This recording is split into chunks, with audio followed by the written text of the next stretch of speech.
Los delitos contra el patrimonio constituyen una categoría legal que abarca una variedad de acciones ilícitas dirigidas a afectar los bienes y posesiones de individuos y entidades.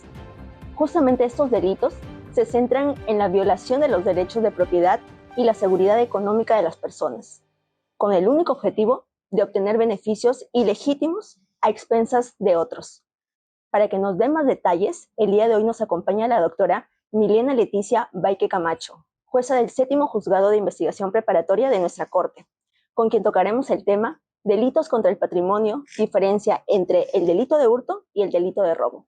Bienvenida, doctora, a Yaycuna Judicial. Buenas tardes, muchas gracias por la invitación. Para mí es un honor participar de este programa, Yaycuna Judicial, producido por la actual gestión de la Corte Superior de Justicia de Lambayeque.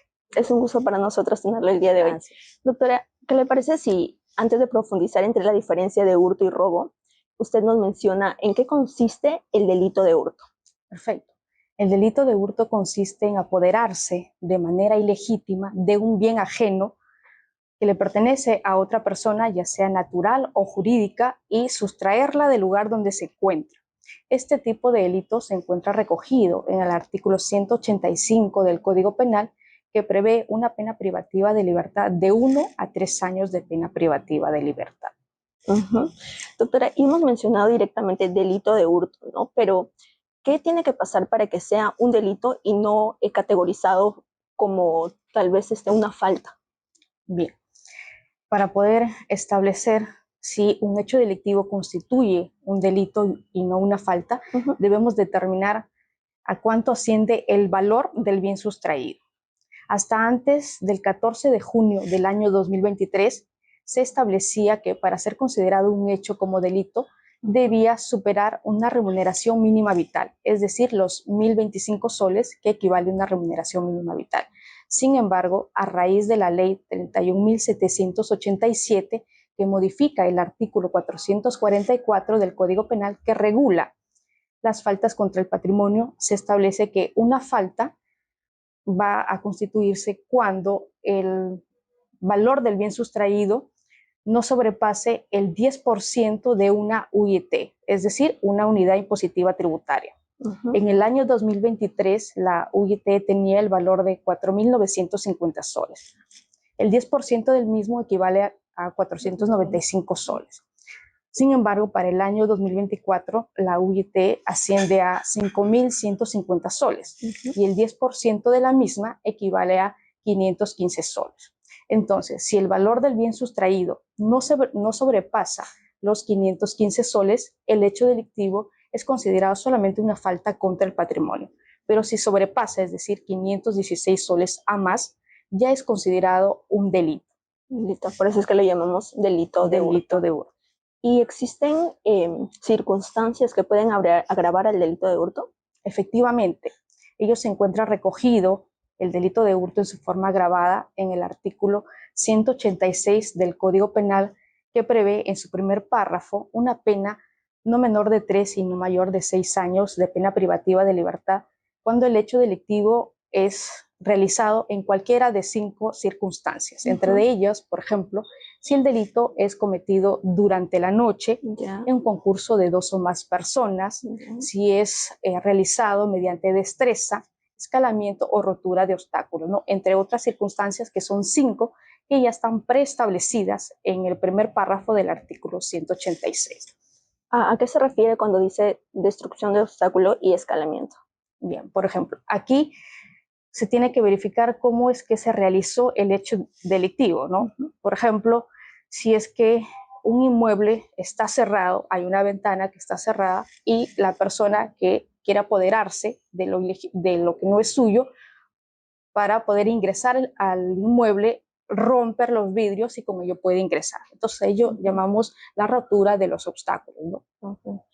¿Ya existe algo de violencia en lo material de las personas a las que son afectadas? No exactamente en la violencia, sino en la forma en cómo se realiza el hecho delictivo, ¿no? Por eso son determinadas circunstancias que ya vienen preestablecidas en el código y nosotros tenemos que verificar cómo se realizó el hecho delictivo y encajarlo en cada uno de ellos. ¿Y la destreza, qué es lo que califican ahí? Bien. En la utilización de la destreza tenemos que verificar, porque esa es una cualidad, es una condición que tiene el agente causante en sí para poder realizar el hecho delictivo. Por ejemplo, el ejemplo más común es de una persona que quiere ingresar a un inmueble que está totalmente cerrado, pero fuerza la puerta de ingreso y utiliza las llaves tipo ganzúas, ¿no? No es común que una persona pueda utilizar estas ganzúas, ¿no? Claro. Existe cierta destreza, habilidad en el sujeto causante que ingresa, utiliza estas maniobras para poder abrir. Eso, ahí estamos ante esta destreza que utiliza el agente. ¿Nos podría dar un ejemplo específico en el que se agrava el delito de hurto? Bien. Por ejemplo, también tenemos el concurso de 2 o más personas, ¿no? Un transeúnte que está pasando por la calle, está hablando con su teléfono celular y vienen 2 personas, puede ser en una moto lineal, uno de ellos se baja de la moto, le arrebata, lo que nosotros llamamos, le arranchan el teléfono celular y se sube la moto que previamente el otro ya está conduciendo. Entonces ahí vemos que es otra circunstancia, el concurso de 2 o más personas. Si bien es cierto, solamente una participó en arrancharle, pero tuvo la participación del otro sujeto que lo estaba esperando en la movilidad para poder fugar de la escena, ¿no? Y esto, como se menciona, agrava el delito de hurto, pero no llega a ser delito de robo. Entonces, ¿en qué circunstancias ya pasaría a ser delito de robo? Bien, el delito de robo se constituye cuando una persona se apodera de algo de manera ilegítima que no le pertenece a él, le puede pertenecer a una persona, ya sea natural o jurídica, la sustrae del lugar donde se encuentra, pero emplea aquí el uso de la violencia con la parte agraviada o la amenaza de que ésta sufra un peligro inminente contra su vida o contra su integridad física. ¿Un peligro inminente a qué se refiere? Bien, hablamos de una amenaza de peligro inminente. Esto quiere decir que la amenaza que se le va a proferir a la parte agraviada tiene que ser una amenaza idónea, eficaz, para lograr el fin que persigue el sujeto. Esto es, que la parte agraviada se desprenda de sus pertenencias, de sus bienes. La parte agraviada tiene que creer en su psiquis, en su mente, que existe la posibilidad que esta amenaza se materialice si es que ella no se desprende de sus pertenencias. Entonces puede ser una violencia tanto física como por palabra psicológica. Como psicológica, exacto. Entonces ya nos materializa lo que significa la diferencia entre hurto y robo. Bien, la diferencia básicamente entre delito de hurto y delito de robo es el uso o el empleo de la fuerza en el hecho ilícito hacia la parte agraviada o, en su defecto, el utilizar una amenaza a la parte agraviada de sufrir un peligro inminente si es que ella se resiste al hecho delictivo. Bien, ahora que ya tenemos claro eso, cuando ya se encuentra en un proceso, ¿no? En un proceso judicial, ¿de qué manera la parte agraviada se integra? Bien, la participación de la parte agraviada va a depender básicamente si es que ésta se constituye o no en actor civil. Actor civil es una figura jurídica que le otorga una participación activa a la parte agraviada. Si la parte agraviada no se constituye en actor civil, solo puede presenciar las diligencias, pero no tiene una participación en las mismas y puede ser escuchado en determinadas circunstancias. Sin embargo, y por ejemplo aquí también el Ministerio Público es el que representa a la parte agraviada y solicita a favor de esta el pago de una reparación civil. Claro.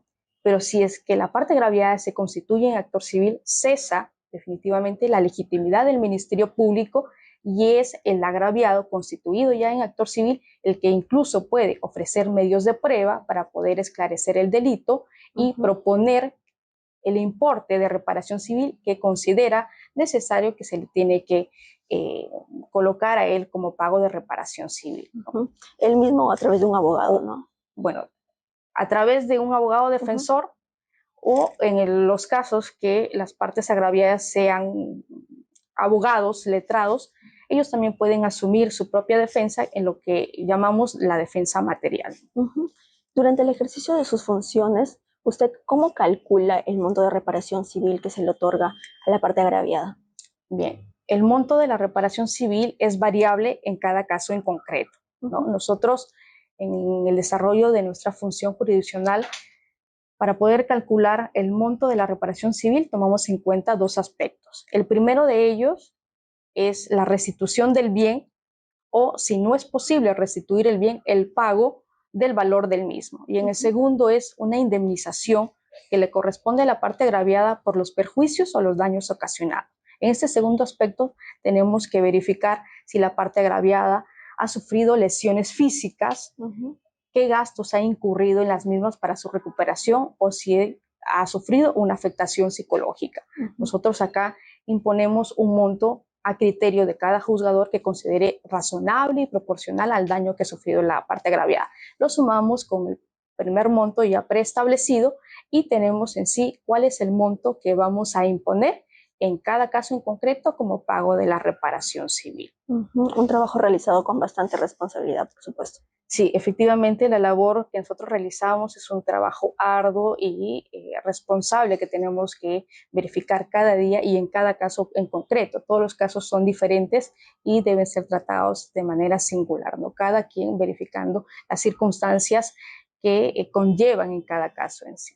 Muchísimas gracias, doctora, por habernos acompañado hoy aquí en Yaicuna Judicial. Muchas gracias a ustedes por la invitación, invitar a todas las personas que han sido agraviadas en este tipo de delitos a no quedar calladas, deben denunciarlos.